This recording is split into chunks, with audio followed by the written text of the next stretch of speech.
ନମସ୍କାର ବନ୍ଧୁମାନେ, ଆଜି ଆମେ କଥା ହେବାକୁ ଯାଉଛୁ ଜୀବନର ମୂଲ୍ୟବାନ ଶିକ୍ଷା ଓ ପ୍ରେରଣା ବିଷୟରେ। ଜୀବନ ଏକ ଯାତ୍ରା ଯେଉଁଥିରେ ଆମେ ଦୃଢ଼ ଇଚ୍ଛା, ଆଶା ଓ ସଠିକ୍ କାର୍ଯ୍ୟ ଦ୍ୱାରା ଆଗକୁ ବଢ଼ିବା ଦରକାର। ମନେ ରଖ, ପ୍ରତ୍ୟେକ ବାଧା ଏକ ଅବସର।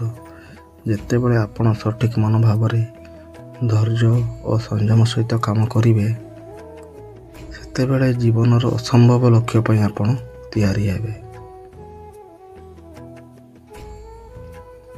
ଆଶା ହେଉଛି ଆମର ଆନ୍ତରିକ ଶକ୍ତି, ଯାହା ଆମକୁ ନୂତନ ଦିଗ ଦେଇଥାଏ।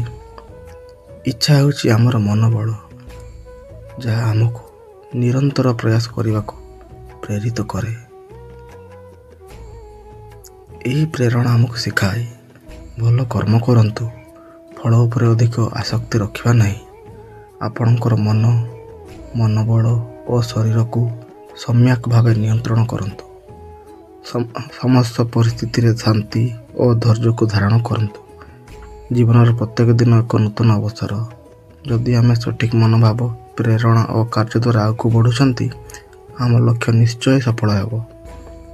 ସମସ୍ତଙ୍କୁ ପ୍ରେରିତ କରିବା ପାଇଁ ଏହି ଶିକ୍ଷା କେବଳ ଗପ ନୁହେଁ, ଏହା ଜୀବନର ପାଠ। ଜୟ ଜଗନ୍ନାଥ।